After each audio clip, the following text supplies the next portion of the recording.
Saludos amigas y amigos, bienvenidos a Debates del Sur Global, acá desde la sede de la Radio del Sur.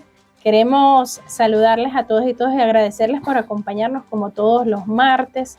Este es un programa bastante especial que tenemos el día de hoy. Vamos a hablar de unos temas de innovación, de unos temas muy importantes para la defensa de nuestro país, de nuestra nación, sobre todo en un contexto en el que Venezuela cada vez se encuentra bajo un asedio multidimensional por parte de las potencias que quieren apropiarse de sus recursos en el marco de un proceso de transformación geopolítica global que, como hemos venido siguiendo, está en un momento cúspide en este momento, o sea, estamos en un punto de inflexión histórica.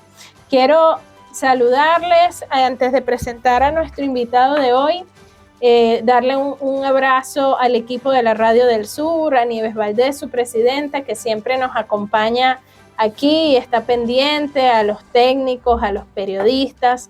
También enviarle un abrazo al equipo de la fuerza, de la televisora, de la Fuerza Armada Nacional Bolivariana, TVFAN, que hacen un gran esfuerzo para que podamos llegar todas las semanas a todas y todos ustedes. También a nuestros patrocinantes que nos acompañan también y nos apoyan para poder traerles a ustedes un contenido de calidad. Cuando nosotros decimos que este programa, se dedica a analizar los debates sobre geopolítica que se están dando en el mundo, sin duda alguna tenemos que reflexionar y proyectarnos hacia el futuro. No solo se trata de analizar lo que vemos en tiempo presente, sino también hacer las debidas alertas y proyecciones en el marco del proceso de transformación de lo que es la geopolítica misma, ¿no? Porque la geopolítica como ciencia también recibe transformaciones en la medida que se transforma la tecnología y se redimensionan conceptos como el espacio, conceptos como el tiempo.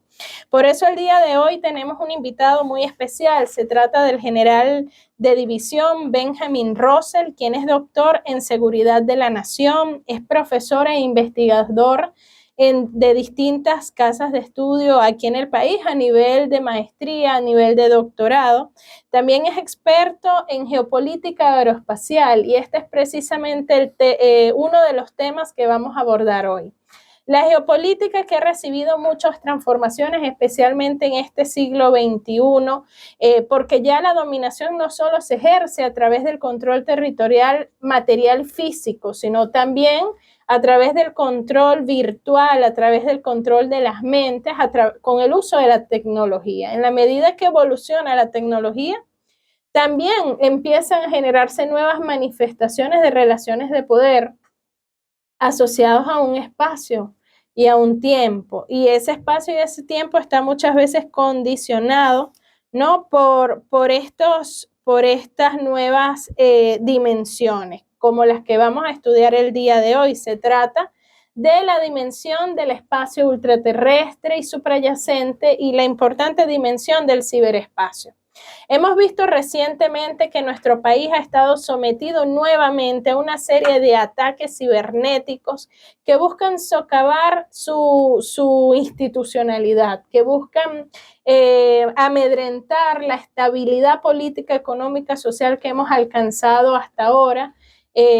Todo esto a través del dominio de capitales transnacionales, de la avaricia de potencias como el imperio estadounidense, que utilizando sus cibercomandos, utilizando la OTAN y todo el ejército de ciberguerra, buscan, ¿no?, socavar la soberanía de nuestro país, hacer nuevamente una operación de cambio de gobierno y de golpe de Estado. Pero ¿qué tiene que ver esta realidad cotidiana con lo que estamos hablando hoy? Bueno, tiene mucho que ver y para eso tenemos aquí a nuestro invitado de hoy que nos va a explicar, ¿no?, en qué consiste esa nueva dimensión geopolítica que se está trazando y construyendo a través de todo lo que es el espacio ultraterrestre suprayacente y cuál es su importancia para nosotros al día de hoy. Bueno, muchas gracias, Daniela, por tu invitación a este programa, interesantísimo por demás. Y bueno, sí, tú has tocado unas categorías importantes que se relacionan con el estudio del conflicto, precisamente, y con la geopolítica. El espacio ultraterrestre suprayacente, el ciberespacio, la territorialidad, lo intangible, lo tangible, que has tocado en esta introducción a este programa, pues definen nuevas realidades que se relacionan mucho con el conflicto. Fíjate, importante decir esto, la guerra o el conflicto que está sucediendo hoy en día no es precisamente para tumbar un gobierno, en este caso vamos a hablar de la revolución bolivariana, ¿no? Sino es más profundo. El conflicto va para desmantelar el Estado-Nación. Y cuando yo hablo del Estado-Nación, hablo de un Estado-Nación surgido después de las guerras de Westfalia, esa paz de Westfalia, que ocurre cuando, así lo interpreto yo particularmente, cuando la burguesía, en este caso los burgos, dan un golpe de Estado al orden mundial que en ese momento existía a través de las monarquías de la Europa que ya había entrado a la Edad Moderna. Desde esa perspectiva, el Estado-Nación moderno, que también tiene hoy en día otro significado, conformado por la población, conformado por el territorio, por un ordenamiento que se da a esta población dentro de este territorio para gobernarse, ese Estado-Nación hoy por hoy está siendo amenazado por un nuevo orden que quiere tener la hegemonía de la gobernabilidad mundial. De esa perspectiva, para desmantelar o derribar el concepto del Estado-Nación, tú tienes que precisamente atacar las relaciones de poder. Hay un autor que se basa en una antigua teoría de los anillos de Warden, que habla de los centros de gravedad, que habla de el liderazgo como centro de gravedad. Estos anillos de Warden lo aplica un pensador, se llamó Gene Sharp, que habla de cómo derribar esas relaciones de poder de la población con su gobierno. Y bueno, esta teoría fue aplicada donde se produjo la primavera árabe, que podemos recordar, donde insurgencias internas derribaron gobierno. Precisamente, general, para puntualizar allí, Gene Sharp es uno de los ideólogos de lo que son las llamadas revoluciones de colores. Él escribió ese libro famoso, tan famoso como nefasto, que es de la dictadura a la democracia, que precisamente habla de eso que usted dice, cómo a través de la inacción, cómo traspolando lo que fue la lucha pacifista de Mahatma Gandhi, podían ellos decapitar un gobierno y dinamitar un Estado desde adentro. Pero usted acaba de decir también algo muy clave. Al final, estas metodologías lo que buscan no es el cambio de un gobierno por otro, lo que buscan es dinamitar el Estado desde adentro. Correcto. Fíjate que, bueno, a nosotros nos han... Hay un joven que por ahí vi en TikTok que dice, en Venezuela somos ratas de laboratorio, ¿no? Los venezolanos. Bueno, realmente han habido muchas teorías que se han aplicado, esto nos explica muy bien el mayor general Pascualino Angiolillo, nos han aplicado una cantidad de teorías del conflicto, de los nuevos conflictos, para precisamente derribar el Estado-Nación. El conflicto actual del día de hoy es derribar el Estado-Nación para que surja un Estado profundo que está erigiéndose como polo de poder para controlar la gobernabilidad mundial. ¿A través de qué? De una arquitectura que tiene que ver mucho con la información. Nosotros hoy en día, y esto lo había escrito Alvin Toffler en su libro La Tercera Ola, estamos en una nueva era postindustrial, que es la era de la digitalización y la era de la información. Quien maneje la información, quien maneje los recursos que produce la información, es decir, el espectro electromagnético, las agencias de noticias, los satélites, esa arquitectura mundial que sostiene la información, es quien domina el mundo.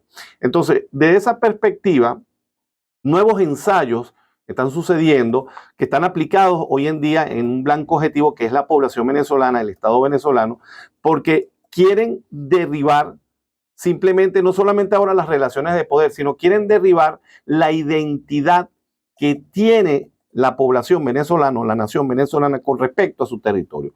Y cuando yo hablo de territorio, nosotros nos tenemos que ir hoy en día más allá del concepto tradicional. El territorio, cuando nosotros analizamos geógrafos y pensadores críticos sobre lo que es el territorio, aquí yo te voy a citar a Milton Santos, brasileño, a Guattari, a Rolnik, a una serie de pensadores, a Hasberg, define el del territorio como una subjetivación. El territorio es simplemente cómo yo actúo socialmente, cómo yo me desarrollo, cómo me identifico. Y ese territorio es una construcción social y política que conlleva a fortalecer lazos de unión entre sus pobladores. Por eso es que la tesis del Estado comunal no es descabellado, porque pienso en lo particular, cuando uno analiza lo que es el Estado comunal, esas interacciones, llevar al ciudadano a la decisión política, empoderarlo políticamente, eso produce una fortaleza que derriba lo que pretenden hacer los medios.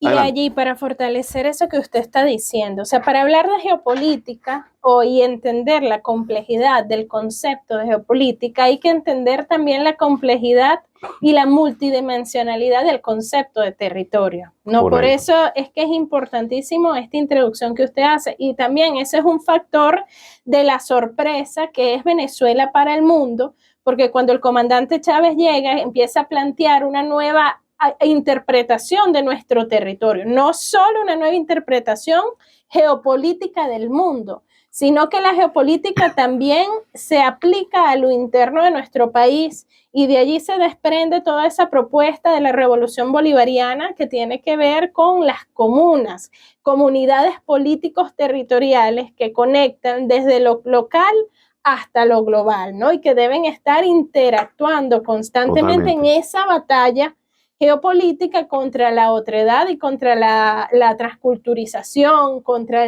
los valores, o mejor dicho, los antivalores del capitalismo y del neoliberalismo.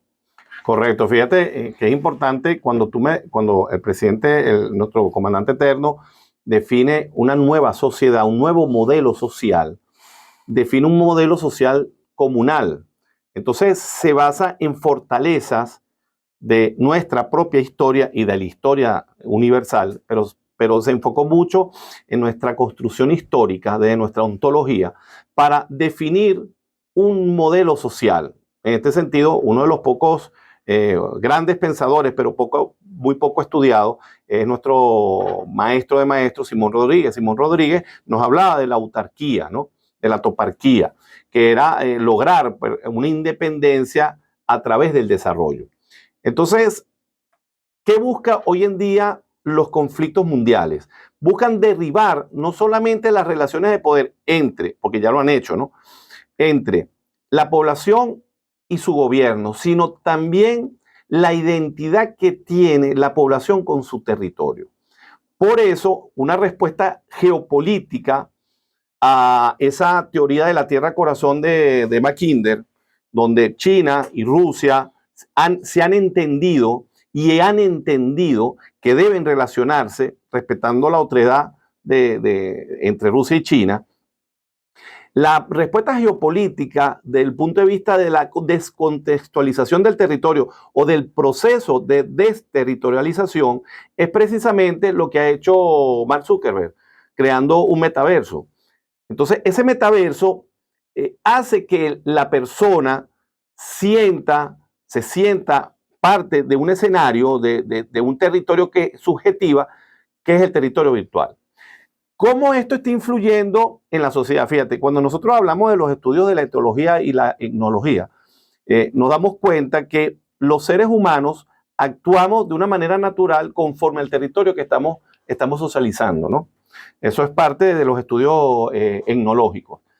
Ahora, cuando tú puedes incidir en las variables del territorio y construyes un territorio basado en la tecnología, tú puedes modelar la conducta social. Eso es lo que está haciendo hoy en día la tecnología a través de las grandes corporaciones. Fíjate, cuando yo abro mi celular, yo digo que esto es una de las mejores herramientas o de las peores armas, depende cómo tú lo utilices. Yo cuando abro e interactúo en las redes sociales, yo veo fotos descontextualizadas. Pero en ese territorio que yo estoy relacionándome, que estoy sintiendo, que estoy teniendo ira o desprecio o también alegrías, yo me sumerjo en ese territorio y me comporto socialmente como se comportan todos los internautas. Es decir, es un nuevo modelo social desde la perspectiva etnológica que al ser un mismo territorio o tener las mismas características, yo me voy a comportar igual que un ciudadano que tenga un arraigo cultural en un país árabe o en un país del oriente del mundo, ¿no?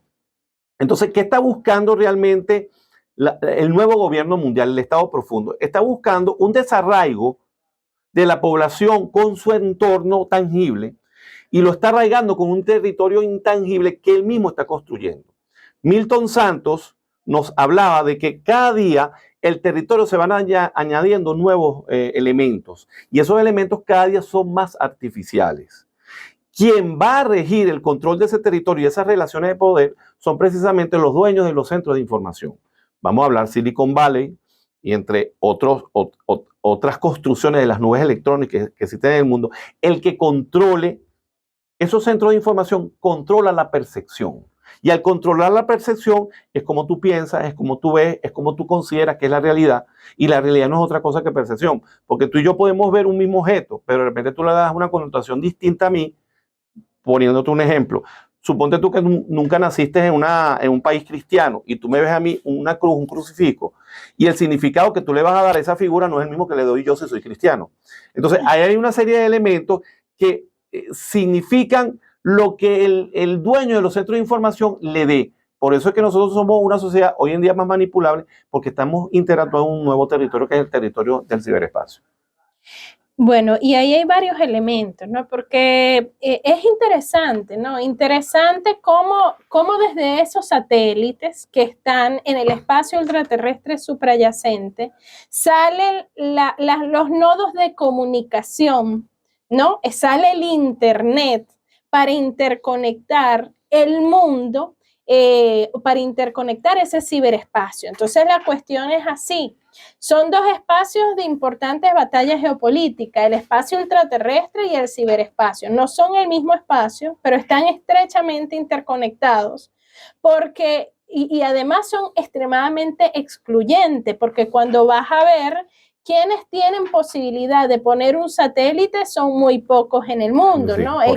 Quienes poseen la tecnología para dominar los mensajes que se transmiten por esos medios. Y por otro lado, también quienes poseen la tecnología para controlar el ciberespacio son mucho más pocos aún, ¿no? Sí, correcto. Entonces te das cuenta que al final el 90% de la comunicación, de los mensajes, del contenido, tiene que pasar por un filtro del 5% de las élites que gobiernan el mundo, que son estas grandes empresas que son las que proveen Internet, las que proveen los servidores, Google, Facebook, Meta, etcétera, ¿no? Que están creando estas redes, estos nodos, pero adicionalmente tienes que pasar por Starlink, que es de Elon Musk, correcto, que tiene como, tú ya nos vas a explicar, un espacio, casi que un oligopolio. Totalmente. O un monopolio, ahí hay que revisarlo bien, del control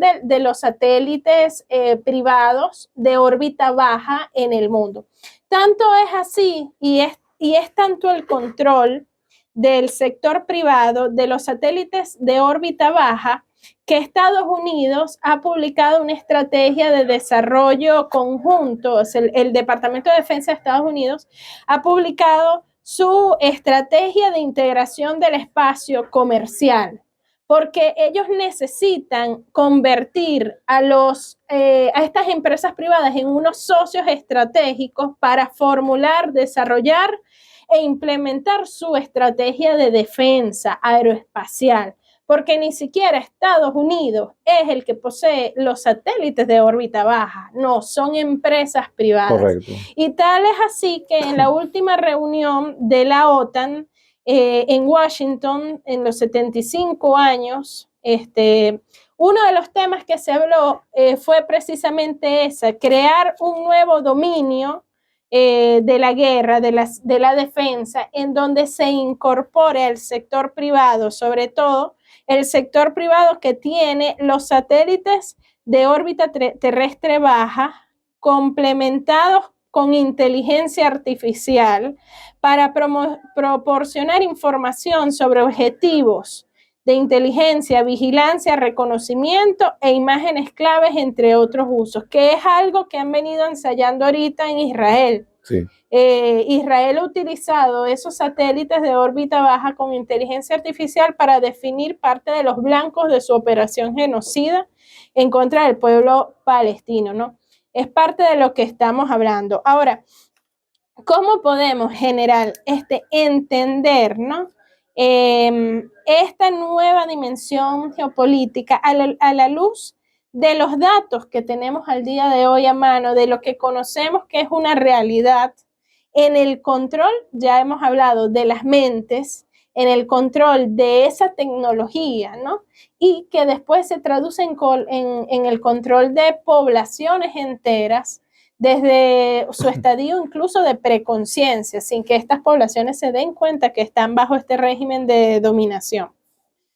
Bueno, fíjate, en primer lugar, en esa observación que tú estás haciendo, en esa alerta que tú estás dando, yo pienso que a pesar de las diferencias tecnológicas que existen entre los estados, es importante generar conciencia, educar a la población ante estos nuevos elementos que surgen en los conflictos modernos de hoy en día, en esta guerra de quinta generación. Una de ellas es la comprensión geopolítica del espacio ultraterrestre subyacente. Y aquí yo me quiero detener un poco porque a veces cuando nosotros hablamos del espacio ultraterrestre subyacente, confundimos las categorías, espacio aéreo adyacente, entre otras cosas, y es importante aquí para los que nos están escuchando y viendo, es importante definir esa categoría. El espacio ultraterrestre subyacente, en pocas palabras, es el espacio exterior, ¿ok? Sin embargo, cuando tú me dices dónde comienza el espacio exterior y dónde termina el espacio aéreo, no existe una línea ni política ni física que pudiera determinar hasta aquí llega el espacio aéreo y más allá es el espacio ultraterrestre subyacente. Sin embargo, desde la visión del derecho internacional, aun cuando no exista una limitación o una delimitación bien definida, la connotación jurídica que se le da dentro del derecho internacional público es que el espacio ultraterrestre subyacente es patrimonio común de la humanidad, que es un artículo que se inserta en nuestra Constitución, en el artículo 11 de la Constitución del 99, que no estaba inserta en el 61, porque no se había legislado a nivel mundial sobre el tratamiento jurídico del espacio ultraterrestre subyacente. Y nos vendieron esa narrativa. El espacio ultraterrestre subyacente es un patrimonio común de la humanidad, donde el ser humano se va a desarrollar científicamente, cuando las potencias, al saber del valor de este nuevo territorio, lo que quieren más bien, sobre todo del mundo unipolar occidental, lo que quieren más bien es cerrarnos al conocimiento de lo que significa el espacio ultraterrestre subyacente. ¿Qué pasa con el espacio ultraterrestre subyacente? Si bien la Organización de Naciones Unidas, a través de lo que se llama el Corpus Juris Spatialis, ha legislado sobre cómo debería tratarse el espacio ultraterrestre subyacente, sobre todo de su uso, hoy por hoy es el cuerpo jurídico que menos se cumple. Tanto es así que la militarización del espacio ultraterrestre subyacente es una realidad. Y cuando yo hablo de la militarización, inclusive yo hablo de una aplicación perversa de la tecnología en ese espacio. Vamos a ejemplarizar esto o dar una ilustración. Hoy por hoy la tendencia es que el uso del espacio ultraterrestre subyacente, que son pocos los países que tienen acceso, si bien nosotros hemos tenido invenciones, sobre todo el satélite Simón Bolívar, el satélite Francisco Miranda, nosotros no fabricamos hoy por hoy cohetes que nos permitan tener acceso o lanzar a órbita esas invenciones tecnológicas. El capital privado hoy por hoy monopoliza esto porque en ese nuevo conflicto de derribar el Estado-Nación se hace necesario que no sea el Estado, sino las corporaciones las que tengan el control de su uso. ¿Bien? Muy bien. Hay que ir rápidamente a identificar la estación. Perfecto, y enseguida volvemos con más. Y vamos a retomar con ese tema. ¿Por qué es el sector privado el que monopoliza el dominio sobre el espacio ultraterrestre? Vamos a identificar la estación y volvemos con más acá en Debates del Sur Global.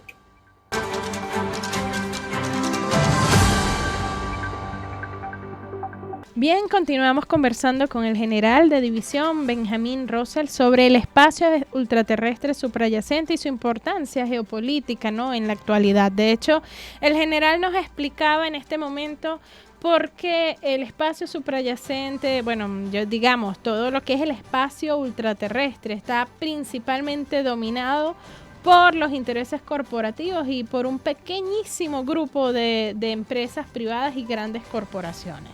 Bueno, sí, como te estaba indicando anteriormente, el capital privado es quien está ejerciendo ahorita un control monopólico del uso del espacio ultraterrestre, sobre todo de aquellos proyectos que se relacionan con la tecnología 5G. ¿Por qué? Porque si en este conflicto que estamos definiendo, la destrucción del Estado-Nación, se necesita erigir un nuevo modelo de gobierno. Y ese nuevo modelo de gobierno es empezar a trabajar desde el punto de vista psicológico la psique del colectivo, valga la redundancia, a través de una aceptación de un modelo político donde la corporación es la que ejerce el control de la gobernabilidad. Es un ensayo que está empezando apenas a nacer, a tener nacimiento, y lo hacen a través de grandes magnates que están invirtiendo sobre todo en los espacios intangibles. No es casualidad que las revistas Forbes y revistas donde señalan o categorizan las personas más multimillonarias del mundo, inicien los primeros peldaños con personas que inviertan en espacios intangibles. Vamos a hablar de Mark Zuckerberg, de Elon Musk, hablamos de Jeff Bezos. Jeff Bezos ya está invirtiendo sobre proyectos que tienen o se relacionan con la tecnología satelital 5G. Hay una importante empresa que es la Virgin Group, es una corporación que está desarrollando un programa que se llama OneWeb.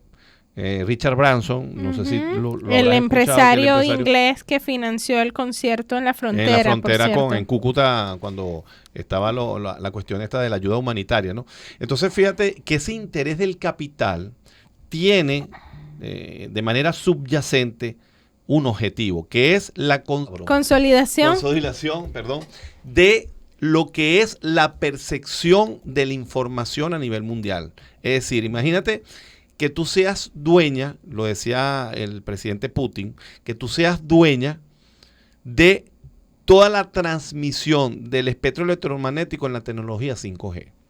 O sea, tú vas a ser dueña de la percepción, tú vas a ser dueña de la información, tú vas a ser dueña del espectro electromagnético, y eso te da un poder en esta era de la información sobre cualquier otro elemento geopolítico de poder, sobre la energía, sobre lo que tú estás definiendo una nueva realidad mundial, porque nosotros cada vez los seres humanos somos más transhumanos, es decir, dependemos cada día más de la tecnología, dependemos cada día más de la digitalización de la tecnología. Y si tú te adueñas desde esa perspectiva, tú te darás cuenta hacia dónde nosotros estamos yendo. De hecho, para complementar eso que usted dice, o sea, la lucha principal que tienen nuestros pueblos el día de hoy no es una lucha ni siquiera contra un Estado, contra un país como Estados Unidos, porque resulta que en este momento los Estados son un estorbo para esas pequeñas élites corporativas dominantes que quieren obtener los recursos, el máximo beneficio económico y financiero sin hacerse cargo de la población de los países.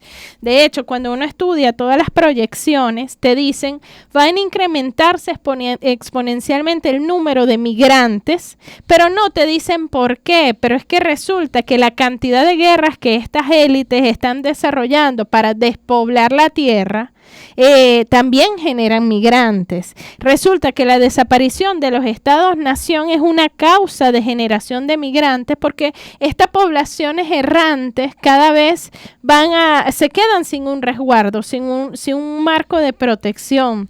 Y esos personajes general que usted también ha mencionado ahorita son parte de los que están dentro de esa estrategia, de esas pequeñas élites que ven y saborean la posibilidad por primera vez de establecer un gobierno mundial. Pero no es ni siquiera el gobierno presidido por un Estado, es un gobierno presidido por élites corporativas. Correcto. Que son menos del 1% de la población, como lo dice el Premio Nobel de Economía Joseph Stiglitz. Del 99%, ese 1% que quiere controlar el 99% de los recursos a nivel mundial.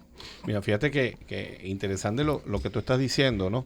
Fíjate que cada día se abre más la brecha entre los multimillonarios que tienen el poder y las personas que sirven a ese poder. Cuando tú me estás hablando de esas guerras que están sucediendo a nivel mundial para, de alguna manera, reducir la población, yo te diría que más bien en ese final de la Guerra Fría, que ya ese discurso dicotómico capitalismo-comunismo está derrumbándose. Si tú te pones a ver ya la semiótica, por ejemplo, de Putin, la semiótica de China, ya no es de ese mundo bipolar entre lo que era el comunismo y lo que era el capitalismo. Ahora surgen nuevas formas emergentes de poder donde lo dicotómico le está dando surgimiento a un discurso distinto, multipolar, y esas élites lo que pretenden con el control de la tecnología es precisamente derribar toda esa dicotomía, derribar toda relación de la población con su gobierno, y que las poblaciones desconfíen de sus sistemas políticos. Tanto es así que, fíjate, cuando se habla de derecha, se habla de izquierda, tienes personajes como Milei, tienes personajes como la misma María Corina Machado, que propugnan la privatización de todos los elementos estratégicos de una nación. Tú ves que hay una ultraderecha configurándose que va más allá del capitalismo, va hacia un estado anárquico del capital. Vamos a hablar del anarcocapitalismo como categoría. El anarcocapitalismo, de alguna manera, teoriza sobre que la única manera de que el hombre o el ser humano adquiera libertad o verdadera libertad es a través del capital. Y para eso no debe existir nada que impida el desarrollo del capital, la expansión del capital y la influencia del capital. Entonces, desde el espacio ultraterrestre suprayacente, cuando estamos hablando de la digitalización de la moneda, por ejemplo, el Bitcoin, las criptomonedas y una serie de elementos que anarquizan al capital, te das cuenta que los Estados-nación cada día tienen menos influencia en los influjos monetarios, en los influjos financieros. Y eso se está erigiendo desde una teoría narcocapitalista. Por eso es que cuando hoy por hoy tú ves un personaje como Milei, tú te preguntas, ¿no? ¿Cómo un personaje de sus características ha podido llegar a ser presidente? Precisamente porque hay una facción política en su arquitectura que está llevando a posicionarse en gobiernos precisamente para, desde el poder que da el Estado-nación, derribar el Estado-nación. Fíjate que Milei, ¿qué está haciendo? Milei está derribando la institucionalidad, está derribando la estructura gubernamental para darle paso a ese nuevo gobierno que de alguna manera se va a posicionar, y es donde las personas, desconfiando de sus sistemas políticos propios, de la propia población, van a creer en sistemas políticos ajenos que van a llevar a un estado anárquico a las cosas. Entonces, esto hay que denunciarlo, porque el siglo XXI nos está asomando este nuevo tipo de control donde a través de la tecnología, a través de la información, a través de las percepciones, a través de las redes sociales, a través de los celulares, está deslindando, está desarraigando a la población de su estructura gubernamental. Entonces, fíjate, y para terminar la idea, fíjate qué tan peligroso es esto, que hoy por hoy tú tienes organizaciones que en algún momento pudieron de alguna manera dar respuesta a los retos de integración, como la Organización de Estados Americanos, y hoy por hoy es una organización totalmente anacrónica que nada tiene que ver con los retos, con los anhelos de los pueblos de la región, y le está propiciando la entrada a un estado anárquico. En este caso, lo que nosotros estamos refiriendo, ¿no?, al capital privado en todo lo que es Latinoamérica. Peligrosísimo. Sí, ahí tiene razón. Bueno, tiene razón en muchos aspectos. Entre ellos, el papel tan vergonzoso que hace la Organización de Estados Americanos y su sometimiento a los designios, ¿no?, imperialistas de Estados Unidos. Ella, como decía Fidel Castro, el Ministerio de las Colonias de Estados Unidos. También hay un elemento allí que yo quisiera también resaltar y puntualizar. ¿Hacia dónde nos está llevando el mundo de hoy? ¿Hacia dónde nos está llevando estas tendencias políticas que se quieren vender como libertarias, ¿no? A la dictadura de la libertad, porque el filósofo surcoreano Chul Han nos ha hablado de cómo el sistema actual pretende vendernos una esclavitud, una nueva forma de esclavitud moderna basada en un nuevo y renovado concepto de libertad que consiste en la autoexplotación. Porque no es que yo soy libre porque yo realmente decido lo que yo quiero ser. No, es que yo soy libre siempre y cuando sirvo a los intereses corporativos y del capital, porque yo me emprendo. Esta figura y este concepto del emprendimiento viene siendo al hecho de la autoexplotación. O sea, yo ahora no soy explotado por otro, pero yo me exploto yo, igual para beneficio de otro, ¿no? Solo que lo hago yo voluntariamente. Y el tema de la libertad también tiene que ver con esto de que yo por mi propia voluntad promuevo y comparto y difundo toda mi información sagrada y privada sin necesidad de coacción, y esa información es recibida por las redes sociales, por estas grandes corporaciones que a través de la Big Data venden mi información privada para su beneficio, para su lucro, ¿no? Y también yo participo en lo que es en esa industria de las emociones, en donde yo genero emociones, genero experiencias que son comercializadas por terceros, ¿no? Entonces es un tema bien macabro y bien perverso que además se complementa con ese tema del anarcocapitalismo, porque ya no es la sociedad en su conjunto, ni son los colectivos los que producen algo, los que generan algo, los que generan desarrollo científico, los que generan belleza, sino que es el individuo el que produce algo, ¿no? Es la individualización hacia la enésima potencia de lo que se piensa, de lo que se crea, de los valores, de lo que yo soy. Entonces ya yo como sujeto, ya yo no pienso en el beneficio de la colectividad, ya yo lo que pienso cada vez más es en mi beneficio individual, y eso es lo que vemos que habla Milei. Es más, ya no son ni siquiera clases políticas gobernantes, ya son individuos empoderados por las corporaciones para concentrar aún más el poder, porque cuando Milei prometió toda esta ideología libertaria en Argentina, él saboteó a la derecha tradicional, saboteó a la izquierda tradicional y secuestró el poder en él.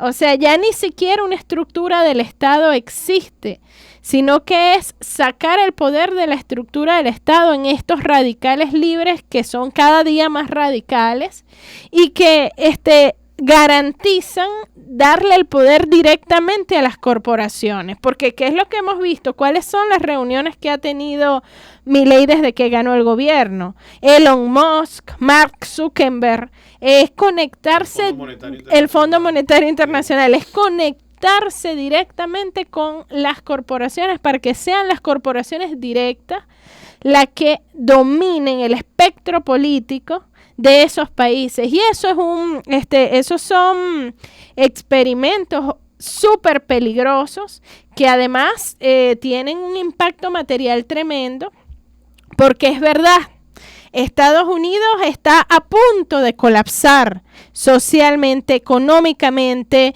militarmente, pero no podemos decir lo mismo de Starlink, no podemos decir de Jeff Bezos, no podemos decir de Richard Branson, no podemos decir del fondo de inversiones BlackRock o del fondo de inversiones Virgin Group. No podemos decir de ellos que van a colapsar. El capitalismo y el imperialismo, y ahora lo que usted nos acaba de decir, el anarcocapitalismo, vivirá y se renovará y seguirán nuestros pueblos luchando contra el anarcocapitalismo. Por eso es que nosotros vemos a Richard Branson, a Elon Musk y vemos a Jeff Bezos y a Mark Zuckerberg complotados todos en una mesa, conspirando en contra de Venezuela, contra el gobierno de Venezuela. Estas empresas que compiten comercialmente a nivel global son aliados para conspirar y promover un cambio de gobierno en Venezuela, porque necesitan repartirse los recursos de Venezuela. Así de sencillo. Ya no se trata necesariamente de Estados Unidos. Es si Estados Unidos como Estado sobrevive a los intereses capitalistas de estas grandes corporaciones, es porque pacta y se alinea, ¿no?, con esos intereses y logra que le presten dinero para financiar un poco la deuda pública que ya va por el 122% del PIB estadounidense, ¿no? Será por eso, pero ya la cuestión no es ni siquiera contra Estados Unidos como Estado, sino contra este 1% que representan las élites de estas corporaciones. ¿Cómo hacemos para reentender la soberanía en este contexto? Porque aquí en Venezuela decimos que somos un Estado soberano y nuestro pueblo, que está construyendo la soberanía a través de la democracia participativa protagónica y otros mecanismos, entre ellos cibernéticos, porque hablamos de que el sistema electoral venezolano tiene una importante dimensión cibernética en el software. ¿Cómo nosotros reentendemos la soberanía a la luz de este nivel de dominación y penetración tecnológica de estas grandes empresas, tanto en el ciberespacio como en el espacio ultraterrestre? Bueno, fíjate, hay dos libros que escribe Michael Hart y Antonio Negri. Uno de ellos se llama Imperio y el otro Multitud. Y en él reflejan lo que es el ente biopsicosocial de lo que denominan lo que es imperio, y la lucha de los pueblos en el otro libro que se titula Multitud. El nivel de conflicto ha escalado a niveles superlativos. Cuando nosotros hablamos de estas grandes corporaciones que ya están incidiendo contra el Estado venezolano y el gobierno revolucionario, nos damos cuenta que la amenaza también se ha maximizado. Enfrentar estas corporaciones donde inciden directamente en la mente humana sin nosotros poder evitarlo, te das cuenta que la gobernabilidad de nuestra patria está en grave peligro. Ahora, ¿cómo nosotros enfrentar eso? En primer lugar, nuestra dirigencia política debe tener conciencia de la amenaza, caracterizar la amenaza, entender la amenaza y conforme a ese entendimiento legislar y tener acciones políticas bien concretas para neutralizar la amenaza. En China, por ejemplo, ya se ha legislado sobre el uso del Internet y el uso de las redes sociales con respecto a sus jóvenes, a su población infantil. Hay limitaciones, hay medidas que palían el efecto devastador que causan las redes sociales en las juventudes, ¿no? Se promueven valores, se establecen elementos de territorialización política, territorialización económica, bajo nuevos modelos de desarrollo y nuevos modelos sociales. Eso está ocurriendo en China. Nosotros tenemos que ver qué está ocurriendo en el mundo, cuáles son las tendencias para confrontar la nueva realidad del siglo XXI, sobre todo de las grandes corporaciones. el ejemplo chino es un buen ejemplo. Nuestro comandante Castro Soteldo nos recomendaba este autor coreano del cual hablaba, y él nos invita, este autor coreano, a volver a la tangibilidad, al aprecio, al amor, al abrazo, al sentimiento tangible del ser humano, a la esencia del ser humano, y despegarnos un poco de la interacción que produce la tecnología. Tenemos que entender la tecnología desde otra racionalidad, Daniela. Fíjate qué importante es esto. Hay un autor, el cual yo he leído mucho, y el comandante Chávez leyó mucho sobre este autor, que es Oscar Barsaski. Barsaski decía que la tecnología la tenemos que desarrollar con otra racionalidad que no sea la de servir al modelo capitalista salvaje. El modelo capital, cuando yo hablo del modelo capitalista salvaje, ese modelo que busca monopolizar todo, controlar todo y reducir al ser humano a ser objeto de consumo. Nosotros tenemos que volver a investir al ser humano de su subjetividad, de su arraigo con el territorio, de su arraigo con su población, de su arraigo histórico. Fíjate que una de las cosas que no han podido penetrar, y lo quieren hacer, ojo, lo quieren hacer, pero no han podido penetrar en nuestra patria venezolana, en nuestra nación venezolana, es precisamente la fortaleza histórica de nuestra historia, de Bolívar, de las batallas independentistas, de ese arraigo con nuestro suelo, de ese arraigo con nuestro pasado. Eso es una fortaleza. Bueno, llamar a eso, inculcar esos valores, fortalecer esos valores, es una estrategia, o la estrategia que tenemos que seguir para poder enfrentar lo que nos depara el siglo XXI. Correcto. Y fíjate que es interesante en este sentido, que nuestra revolución bolivariana es ejemplo para el mundo, ¿no? En una clase que tuvimos con nuestro comandante Castro Soteldo, él decía que nosotros todavía no podemos medir el impacto de la revolución bolivariana en el pensamiento mundial. Así como en algún momento 4 estudiantes de universidad en los Estados Unidos conectaron unas computadoras y se estableció el nacimiento de Internet. Yo me imagino que ellos nunca pensaron lo que iba a ser Internet.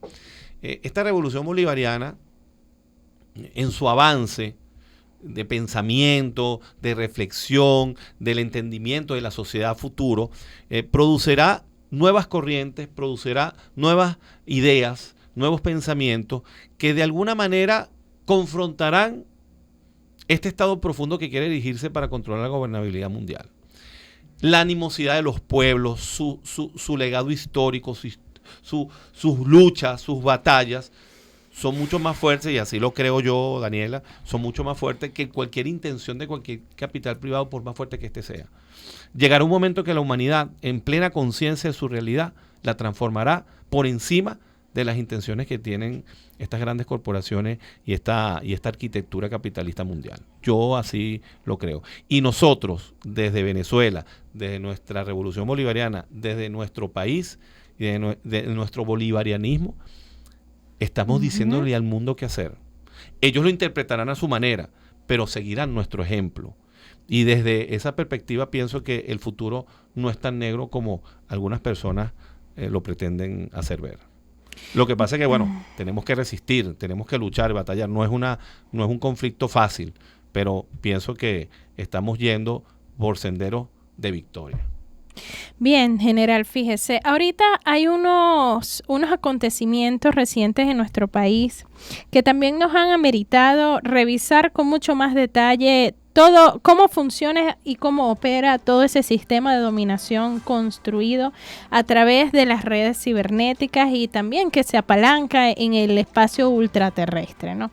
Uno de los objetivos pues de este programa, de este espacio, es que podamos seguir generando conciencia, no solo en nuestro pueblo bolivariano, en nuestro pueblo venezolano, sino también que nuestros hermanos pueblos del sur global puedan también apropiarse de la experiencia venezolana para entre todos construir ese otro mundo posible y esa alternativa contra este golpe de estado planetario que pretenden imponer estas corporaciones, ¿no?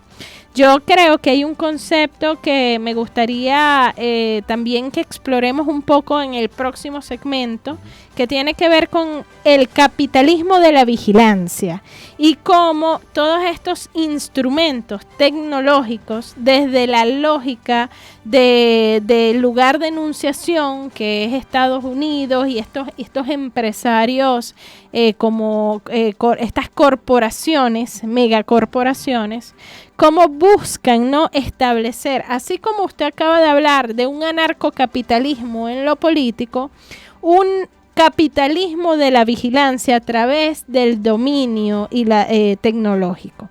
Vamos rápidamente a identificar la estación y enseguida continuamos con más acá en Debates del Sur Global.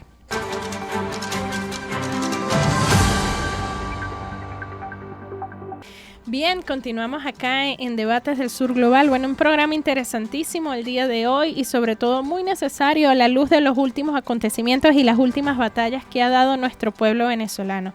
En el último segmento dejábamos una pregunta al aire y es cómo nosotros entender al día de hoy ese nuevo fenómeno y esa nueva forma de dominación que representa el capitalismo de la vigilancia.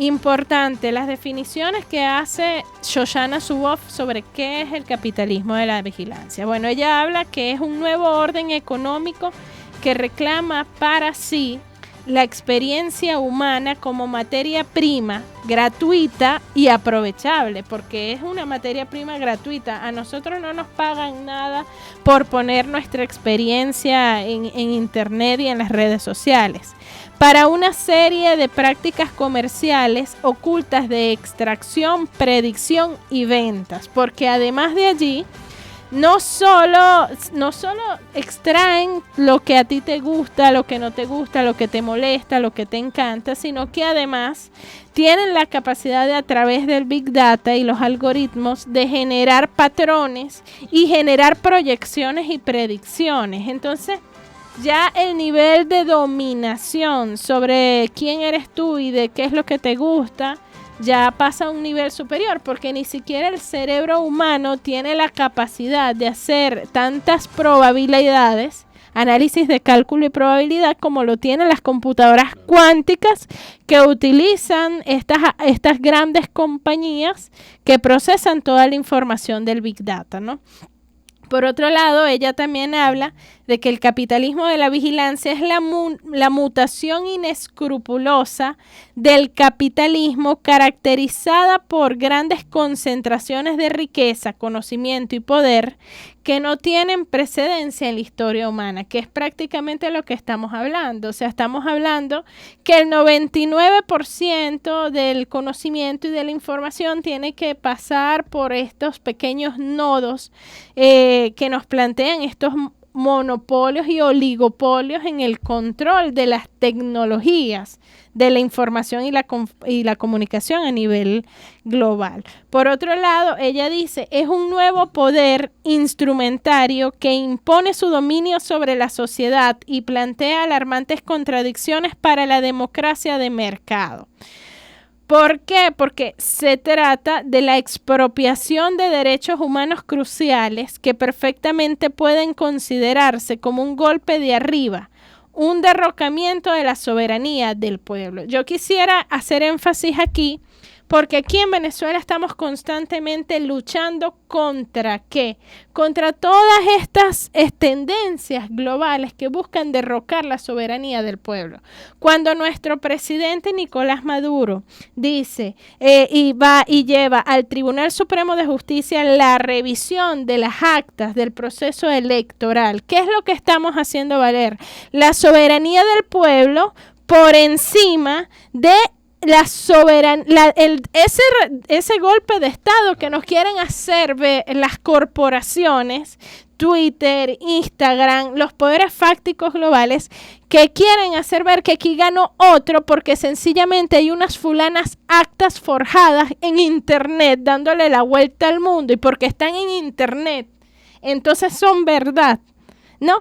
Ese es un ejemplo claro de cómo el capitalismo de la vigilancia y este nuevo orden que quieren imponer las corporaciones a través del control de la verdad buscan derrocar, buscan desplazar la verdadera soberanía popular. Y es un ejemplo claro también para entender por qué la lucha del pueblo venezolano, del poder popular, la defensa de la democracia participativa protagónica, es una lucha contra esos grandes poderes fácticos que quieren establecer ese nuevo orden colectivo del capitalismo, ese nuevo orden de poder que no es colectivo, es todo lo opuesto a colectivo que nos propone el capitalismo de la vigilancia. Fíjate, interesante eso que tú acabas de tocar, Daniela. Si en un pasado hubo una estrategia contra los gobiernos progresistas de Latinoamérica a través de esta figura de lawfare, que se llamó al impeachment de muchos gobiernos. Bueno, el presidente Lula fue afectado, de Dilma también, que el presidente Correa. O sea, hubo una lucha encarnizada donde se utilizó la ley o la manipulación de la ley para deslegitimar los gobiernos progresistas. Yo ahorita te pudiera decir que estamos en un webfare, por darle una analogía, ¿no? Donde la web define la realidad por encima de la ley y por encima de las instituciones legalmente constituidas. Cuando yo me ordeno para que la soberanía popular se manifieste, yo la suplanto por una página de un dominio inglés que pagó María Corina y por ahí publicó las actas y la hizo viral. Y ahí están las actas, el 30, bueno, una mentira desmontada, ¿no? Sí. Pero ¿cómo tú enfrentas multiplicidad de información que está regida sobre ese monstruo, yo diría un dios o el nuevo dios del siglo XXI, que es el Internet?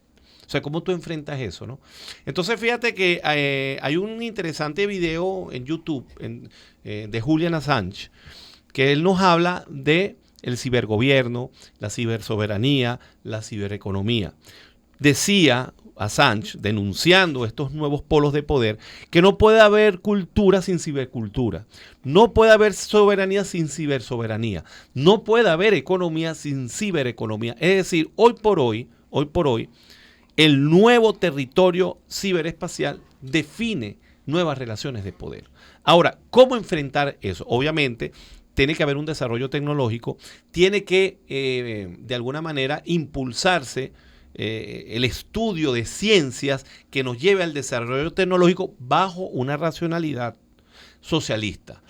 Cuando nosotros logremos entender que como nuestra nacionalidad, vamos a hablar de los territorios políticos del siglo XXI. Somos 196 estados, creo aproximadamente, que conforman la Organización de Naciones Unidas. Perfecto.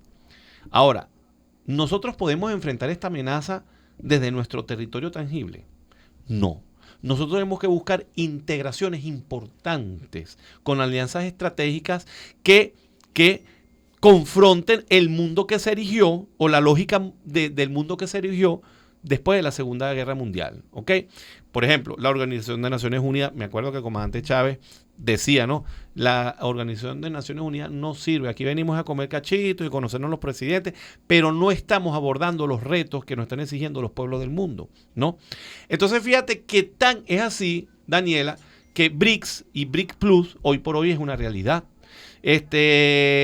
Organizaciones a nivel mundial donde sus países en su totalidad están por encima del Producto Interno Bruto de Estados Unidos y del G7, nos estamos dando cuenta que hay realidades nuevas que se solucionan con integraciones bajo lógicas que impulsen el desarrollo de los pueblos. Entonces, desde esa perspectiva, sí estamos en un conflicto de un mundo multipolar que está emergiendo, que está buscando espacio con un mundo unipolar que todavía apuesta por el control de las corporaciones, por decirlo así, de las transnacionales. Entonces, fíjate, tanto es así, tú me estabas hablando ahorita, previo a este programa, de que China tiene un proyecto que está confrontando al proyecto de Elon Musk, que es el Starlink, ¿no? Correcto. A través del lanzamiento de satélite en órbita geosincrónica para la tecnología 5G. O sea, hay una confrontación, pero es importante, Daniela, que nosotros como pueblo entendamos que sin desarrollo y sin un desarrollo tecnológico con una racionalidad que confronte el desarrollo tecnológico de estas grandes corporaciones, porque precisamente el capital de la información o del control de la información se relaciona mucho con los desarrollos tecnológicos.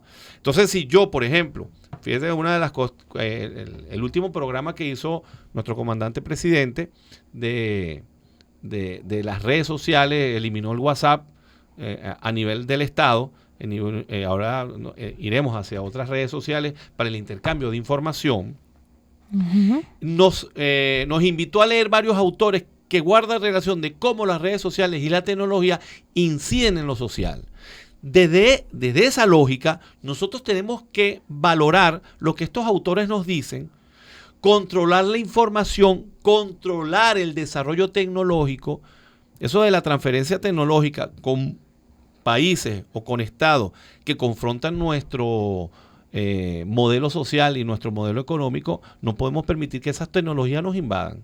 ¿Me entiendes? O sea, a veces nosotros somos ingenuos en adaptar tecnologías a nuestra construcción política que tiene una racionalidad sumamente distinta a nuestra realidad que queremos construir. Entonces, desde esa perspectiva, nosotros tenemos que generar estrategias desde de nuestra revolución, desde nuestro Estado, que confronte la realidad tecnológica y la racionalidad tecnológica que nos pretenden importar. Es que incluso, general, la misma existencia, el mismo hecho de que se trate de un monopolio a nivel mundial, o sea, de un monopolio sobre todo en el mundo occidental, que estas empresas controlen y tengan tanto poder ya nos tiene que hacer revisarnos, porque eso es una amenaza a la paz y la seguridad de nuestros países. Si en la década de 1930, las leyes antimonopolio en Estados Unidos hicieron que se diversificaran los monopolios, el monopolio que tenía, por ejemplo, Rockefeller sobre la industria petrolera, que tuvo que crear 7 empresas, las 7 hermanas, que al final eran de él mismo, ¿no? Pero hubo un debate, ¿no?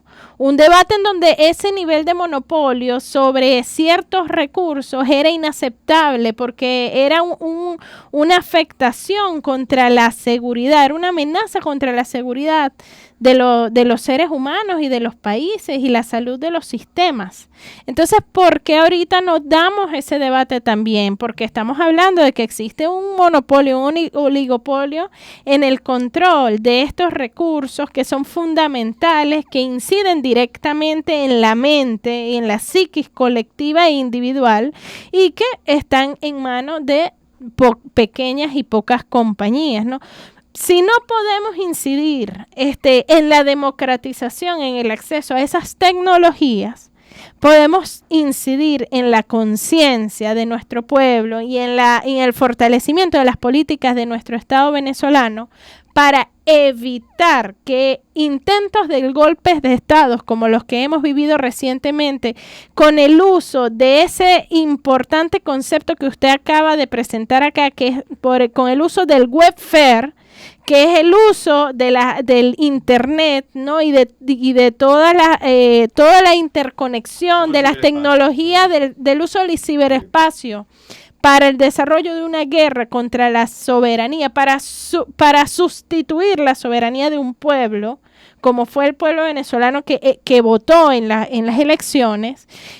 Si nosotros no logramos advertir y alertar eso, es un peligro no solo para la paz y la seguridad de nuestro país, sino para todos los pueblos del sur global, ¿no? Estamos viendo que los niveles de monopolio y de control de los discursos son brutales y que como lo estamos viviendo, por lo menos que sirva el ejemplo reciente de nuestra revolución bolivariana y de nuestro pueblo que soberano ha salido a las calles a defender su proceso electoral y su resultado, porque como lo decimos aquí, mira, discúlpame, la calle mata todo. O sea, aquí nosotros, si tú dices que tienes 10 millones de personas, no importa, perfecto. Pero ¿dónde están las 10 millones de personas? Esas 10 millones de personas se deben ver en la calle. Si tú dices que tienes 5 millones, se te deben ver en la calle. ¿Por qué? Porque aquí no está suplantada la soberanía popular por lo que dice el Photoshop y por lo que dicen las grandes corporaciones. Aquí realmente hay un pueblo que se moviliza.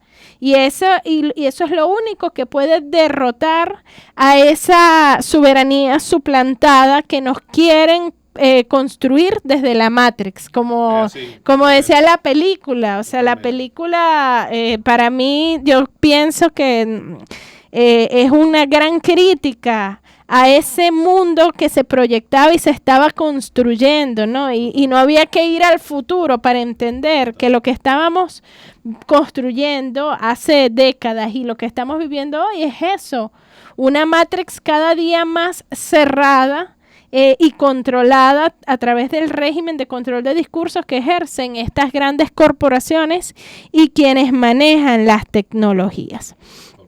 Ahora, algún escéptico nos puede estar escuchando y dice, pero ¿cuáles son los datos? Vamos a hablar de datos general. Cuénteme más o menos qué datos podemos tener para alertar, ¿no?, el nivel de control que ejercen las corporaciones sobre estas tecnologías. Bueno, fíjate, precisamente aquí yo tenía una lámina que guardé en el celular y nos ilustra lo siguiente, fíjense. Casi 7.000 satélites orbitan la Tierra, que cumplen funciones tales como comunicaciones, navegación, investigación científica, entre muchas.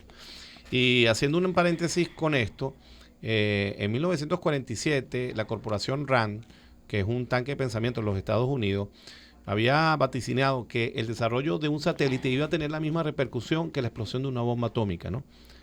Con aparatos científicos de medición.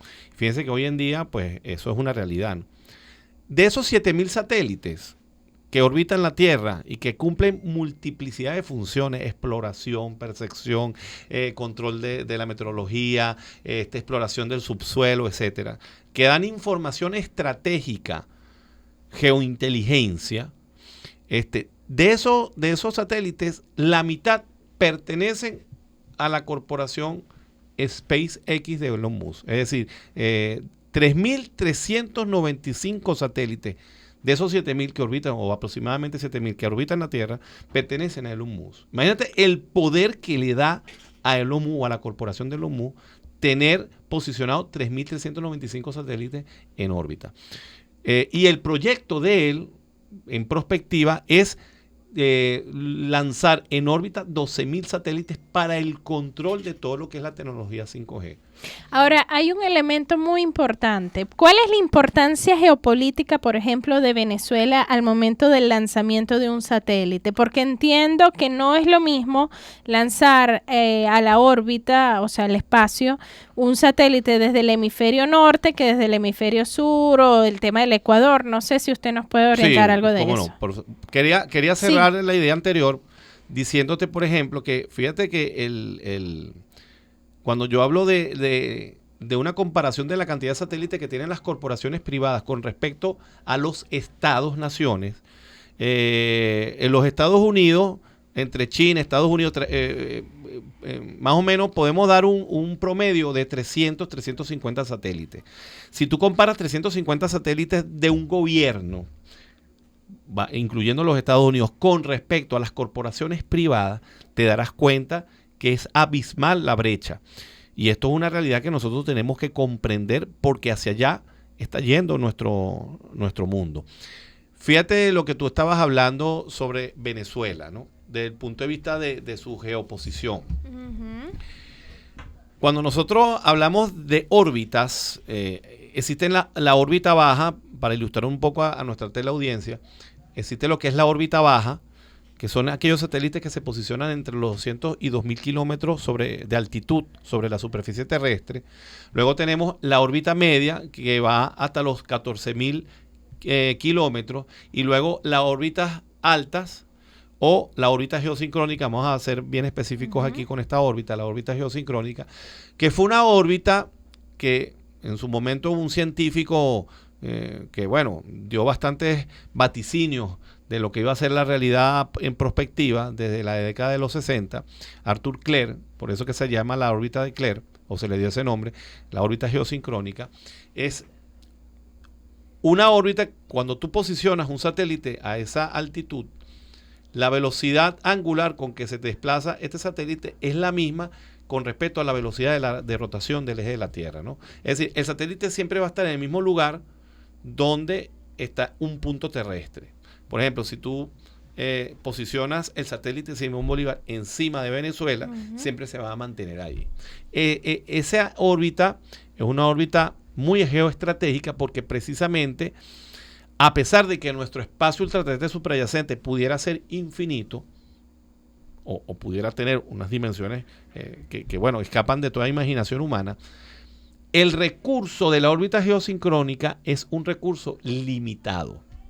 Ahora bien, ¿quién primero llega a posicionarse en esa órbita? ¿Quién tiene la tecnología? Y obviamente la diferencia de posicionamiento de los satélites de corporaciones privadas y de países con mayor desarrollo aeroespacial, obviamente será un punto que desbalancea la equidad del desarrollo a nivel mundial. Esto es una realidad. De hecho, hoy por hoy yo pudiera decir, así como en algún momento la UNESCO estableció un referente para medir el desarrollo de los pueblos con respecto a su desarrollo cartográfico, yo pudiera decir de una manera muy humilde, pero así lo sostengo, que el desarrollo de los pueblos se pudiera medir con la capacidad que tiene de accesar al espacio ultraterrestre suprayacente y darle un uso. Si yo tengo más satélites, yo tengo mayor información geoestratégica o mayor información estratégica y eso me permitirá a mí desarrollarme mejor. Bien, si yo tengo limitado acceso al espacio ultraterrestre suprayacente como patrimonio común de la humanidad, y te coloco aquí las comillas, Daniela, porque pienso que es el espacio que es de patrimonio común de la humanidad, no tiene nada. ¿Ok? Es un territorio que lo utilizan las grandes potencias, lo monopolizan y no permiten que otros países accedan a ese espacio. De hecho, no existe ninguna intención, Daniela, en la Organización de Naciones Unidas legislar sobre la materia de las corporaciones en el espacio ultraterrestre suprayacente. No existe ningún tipo de inclinación política que permita legislar de una manera más democrática el uso del espacio ultraterrestre con respecto a las corporaciones. No existe. Pareciera que hay un mutis, ¿ok? Y eso es importante decirlo porque nuestra patria, que tiene un proceso o lleva a cabo un proceso revolucionario, tiene que llevar el pensamiento revolucionario al espacio ultraterrestre suprayacente, porque desde ahí surgen las mayores diferencias, desde allí se está apalancando el mundo unipolar para abrir la brecha de diferencia en el desarrollo de las naciones. ¿Ve? Entonces, eso es importante decirlo porque desde ahí es que se está erigiendo una realidad más devastadora, con mayor diferencia de desarrollo entre países desde el punto de vista de la tecnología. Entonces, pienso que nosotros tenemos otra cosa que es importante aquí también definir, Daniela. Nuestra Ley Orgánica de Seguridad de la Nación establece 7 ámbitos de la nación. Político, económico, no los voy a enumerar aquí, pero debe incluir el científico-tecnológico. En su momento, lo científico-tecnológico se insertó en el ámbito cultural. Sin embargo, es preciso, por la característica tan estratégica que tiene la ciencia y la tecnología, que permite diferenciar modelos de desarrollo a nivel mundial o niveles de desarrollo, por mejor decirlo así, nosotros tenemos que colocar al ámbito científico-tecnológico como un ámbito no solamente estratégico, Daniela, sino transversal. Correcto. Nuestra camarada Gabriela Jiménez, ministra de Ciencia y Tecnología,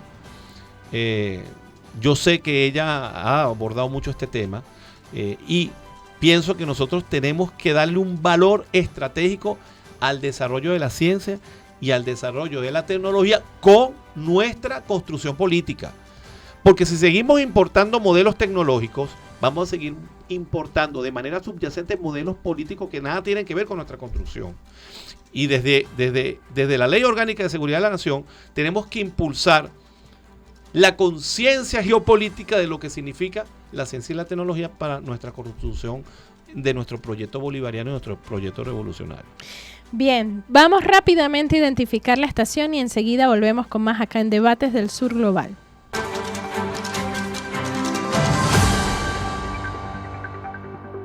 Bien, estamos de vuelta aquí en Debates del Sur Global conversando con el general Benjamín Rosell, quien nos ha brindado pues unos minutos de mucho crecimiento y entendimiento de todo lo que significa pues los nuevos escenarios de la geopolítica en el espacio ultraterrestre y también lo que tiene que ver con el ciberespacio, que están intrínsecamente relacionados ambos contextos, pero que buscan el día de hoy superponerse incluso sobre la voluntad misma del pueblo en diferentes partes del mundo, ¿no?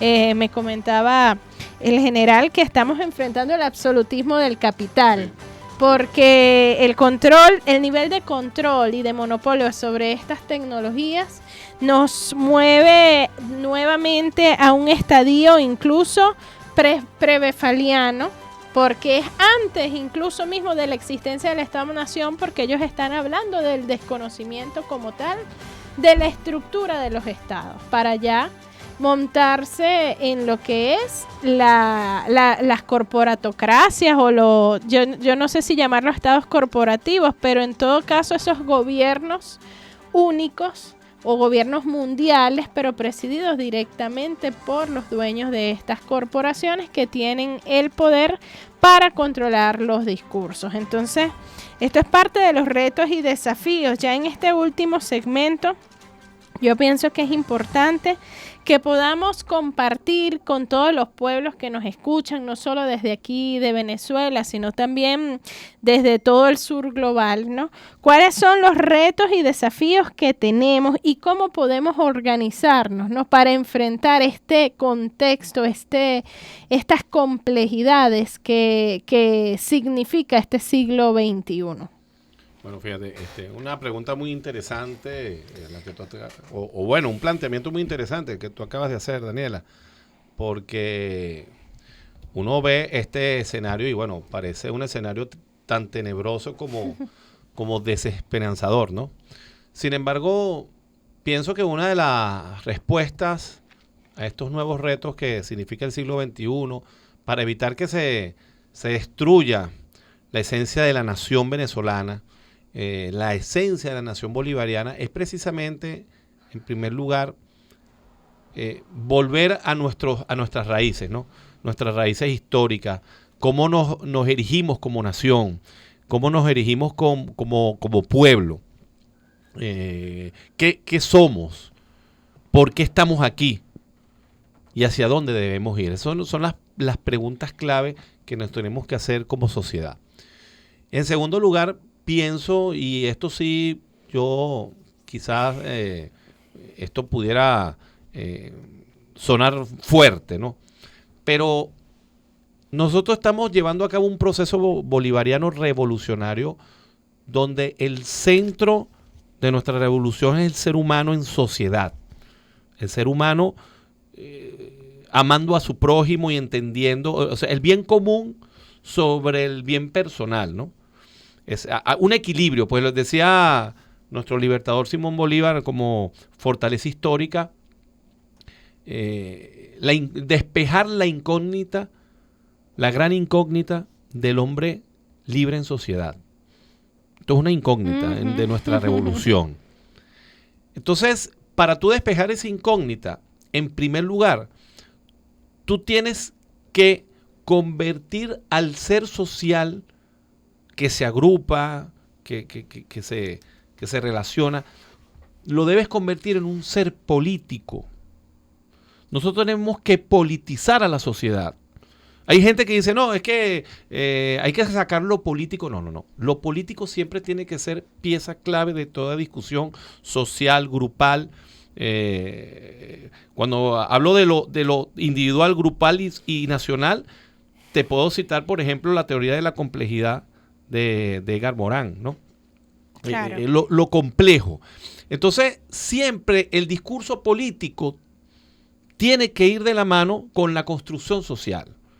Nuestros jóvenes, por ejemplo, hoy en día, algo que despolitiza a nuestros jóvenes precisamente son las redes sociales, Daniela. Nuestros jóvenes no quieren saber de política. Nuestros jóvenes no tienen abstracción política. Lamentablemente las redes sociales nos han quitado la posibilidad de abstraer como manifestación de nuestra inteligencia. Bien. Sí, esa es una de las grandes tragedias de estas nuevas generaciones, ¿no? El tema de la capacidad de abstracción. Sí, totalmente, totalmente. Entonces, la política es abstracción. ¿Cómo nosotros vamos a hacer política? ¿Cómo nosotros nos vamos a construir desde un punto de vista político? Entonces, tú tienes que politizar a la sociedad. Que se involucren en la política, que se involucren en la toma de decisiones políticas que de alguna manera va a incidir en su calidad de vida. Bien, entonces, de esa perspectiva, Daniela, fíjate que inclusive yo he tenido estas discusiones con camaradas del partido, con militares, con colegas, con gente del mismo pueblo, y yo defiendo mucho lo que es el Estado comunal. Y entonces hay personas que me dicen, cónchale, Benjamín, el Estado comunal, es que el Estado comunal tiene que, o sea, nosotros tenemos que llegar a un Estado comunal si queremos nosotros confrontar la realidad del siglo XXI que se nos está planteando, de las megacorporaciones. Tenemos que conformar un Estado comunal. Ahora, es un camino que ha sido lento, y ha sido lento porque a veces factores externos evitan esta construcción y a veces factores internos inconscientemente también afectan la construcción del Estado comunal. Yo me acuerdo uno de las órdenes que una vez mi comandante Chávez, comandante eterno, le dio a nuestro comandante presidente Nicolás Maduro. Le decía, yo pongo sobre tus hombros esta responsabilidad. La comuna, como si pusiera mi vida en ti, le decía a nuestro comandante presidente. Uh-huh. Y sin embargo ha sido lenta el transcurrir de un Estado que tenemos hoy en día al Estado comunal. Entonces, para que nuestra revolución pueda sobrevivir y pueda confrontar esta terrible realidad internacional, global, que nos está esgrimiendo el siglo XXI, yo pienso que la revolución tiene que ir hacia la consolidación de un Estado comunal. Ahora, para consolidar un Estado comunal, Daniela, yo pienso que en primer lugar nosotros tenemos que cambiar nuestro sistema educativo, o por lo menos revolucionar nuestro sistema educativo. Pero para revolucionar nuestro sistema educativo tenemos que revolucionar el desarrollo de la ciencia y de la tecnología. Es que va de la mano. Cuando yo hablo de la racionalidad tecnológica, es construir tecnología para liberar. Construir tecnología desde una perspectiva y paradigma de libertad. Lograr la verdadera libertad, trabajar para la libertad, no trabajar para la esclavitud, educar para la libertad, no educar para la esclavitud, tener suficiente educación para cuestionar y no para copiar. Entonces, desde esa perspectiva, yo pienso que trascender el Estado hacia un Estado comunal es llevar educación a nuestros ciudadanos para que esos mismos ciudadanos, en su proyección generacional, construyan el nuevo mundo por encima de las corporaciones, por encima de lógicas que le quitan su subjetividad a la nación o la subjetividad al ser como ente social y como ente político, lo despolitiza y lo convierte en objeto de consumo. Entonces pienso que desde ahí nosotros tenemos que enfocar nuestros esfuerzos en la proyección de nuestra revolución bolivariana. No es cosa fácil. No es cosa fácil. Sé que nuestro comandante presidente ha insistido y ha dado paso. Lo que pasa es que lamentablemente nosotros, ante este asedio multiespectral, multiforme, nosotros a veces tenemos que ocuparnos más de lo urgente que de lo importante, Daniela, ¿no?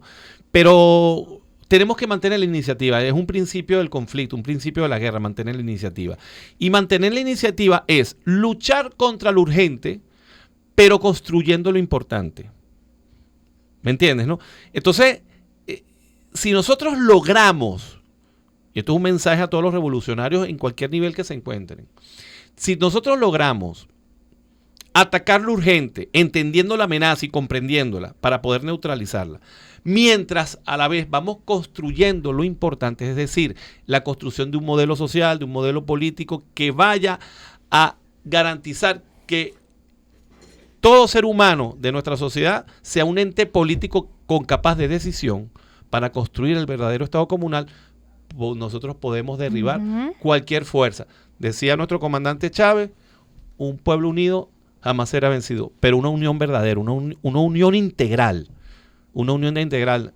Había otro pensamiento que había leído por ahí, no me acuerdo ahora el autor, Daniela decía, en la unión están las fuerzas, pero en la sinergia está el poder. Tenemos que ser un Estado sinérgico.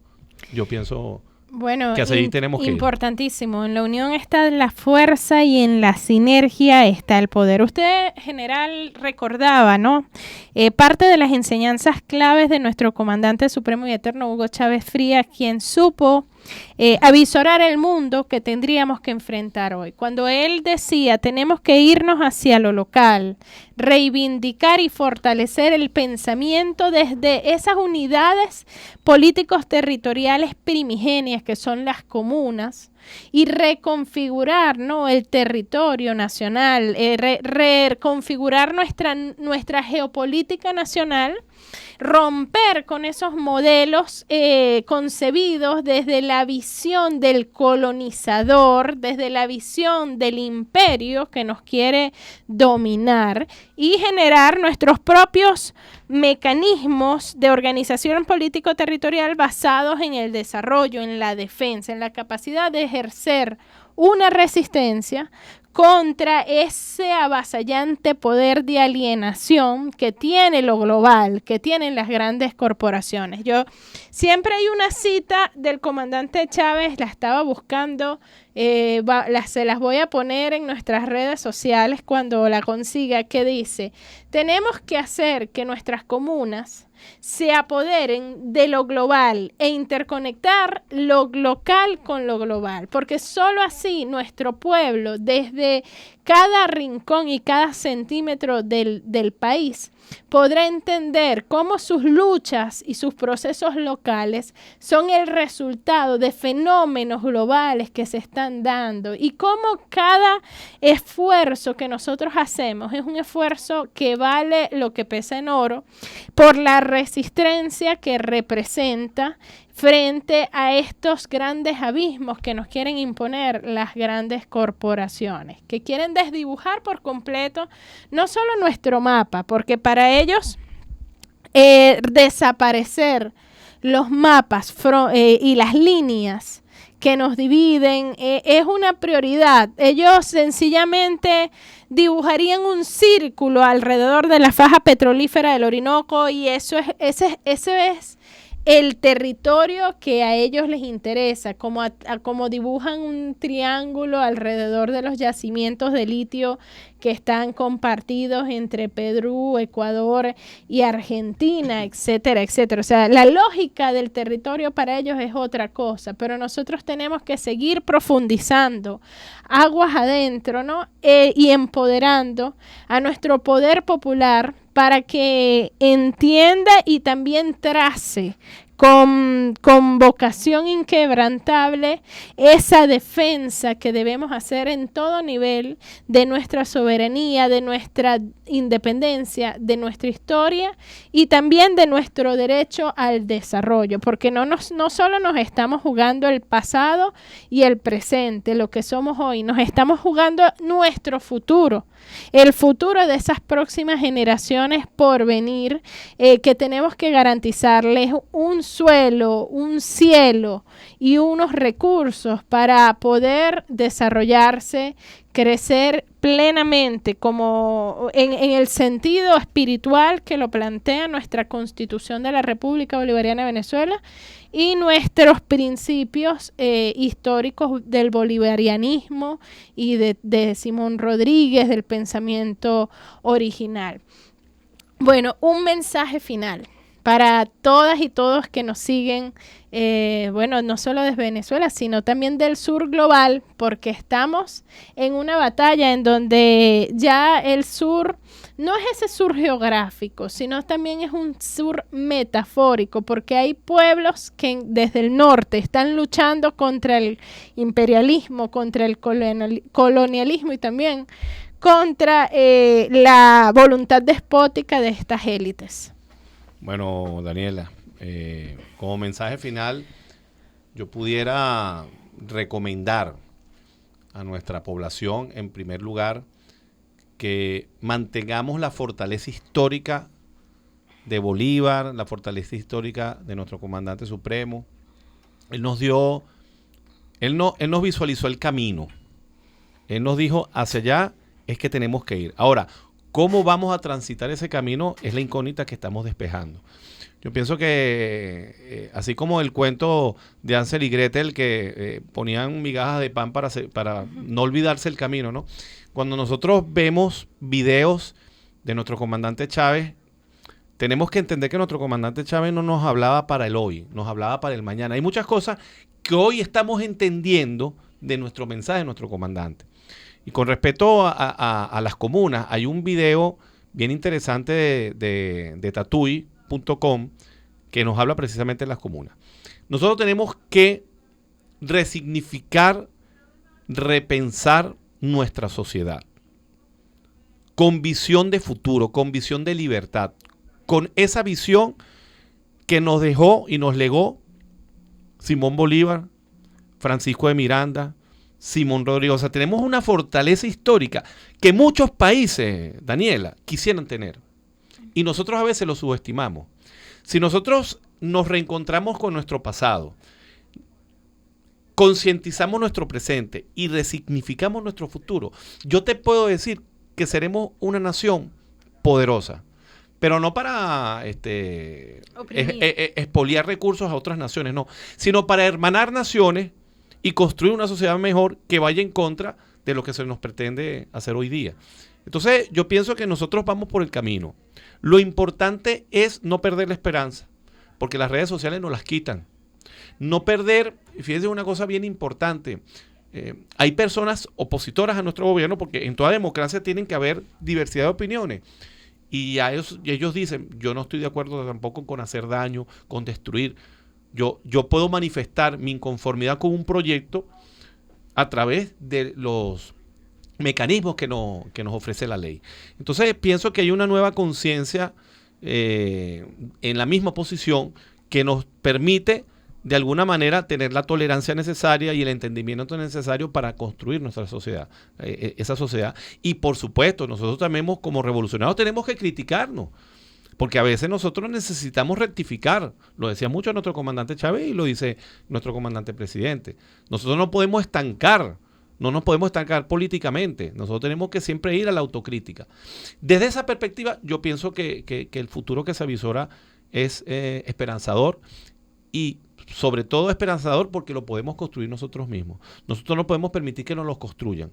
Nuestro futuro lo construimos nosotros y tenemos la capacidad, tenemos la inteligencia, tenemos el corazón, tenemos las ganas de seguir echando para adelante, como decimos en criollo.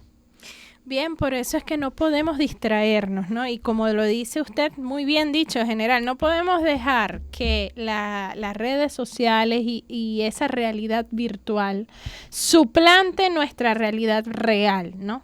Lo que realmente somos y lo que estamos construyendo. Pero adicionalmente no podemos dejar que suplanten lo que hemos sido desde el punto de vista histórico y todo lo que además con la Revolución Bolivariana y el comandante Chávez hemos rescatado. Porque si de algo fue ejemplo, el comandante Chávez fue de rescatar desde el punto de vista histórico y pedagógico el verdadero sentido de lo que es ser venezolano. A nosotros nos habían privado de eso por muchas décadas y por muchos años.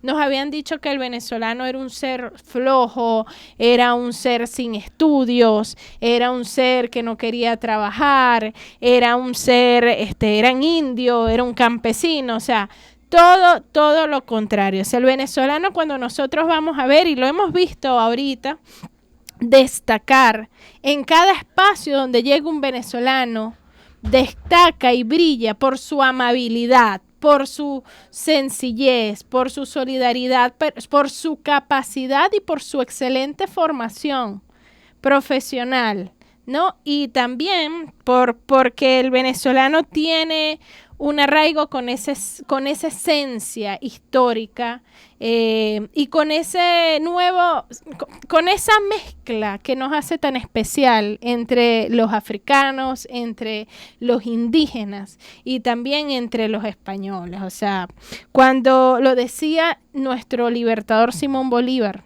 somos un nuevo género humano. Totalmente. Y así debemos seguir siendo y seguirnos manteniendo. No somos ese tercer mundo que quisieron construir de nosotros, todo lo contrario, somos un mundo aparte.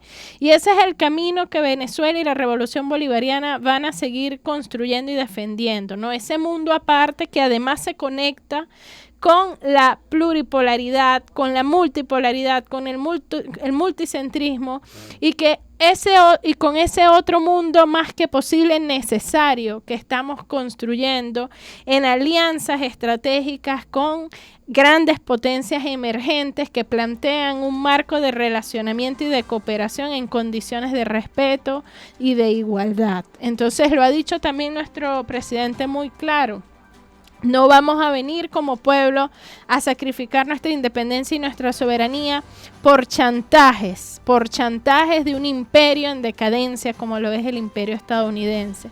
Y mucho menos por chantajes de estos grandes mafiosos que son estas corporaciones de telecomunicaciones que pretenden imponernos una verdad y una realidad a través de esa guerra que están desarrollando, esa webfare. Yo pienso que tenemos que seguir desarrollando ese tema y categorizar cada uno de los elementos que resignifican las batallas que estamos dando como pueblo venezolano y los triunfos y las grandes victorias que seguiremos cosechando. Bueno, lamentablemente hemos llegado al final ya del programa de hoy, acá en la Radio del Sur y en TV FAM. Y bueno, queremos agradecerle, General Benjamín Rosell, por habernos acompañado. Esta es su casa. Mira que muchas gracias, Daniela, muchas gracias. Y bueno, y gracias por esta invitación y haber compartido con todos ustedes, ¿verdad? Excelente, entonces será hasta una próxima oportunidad que nos podamos ver de nuevo acá en Debates del Sur Global.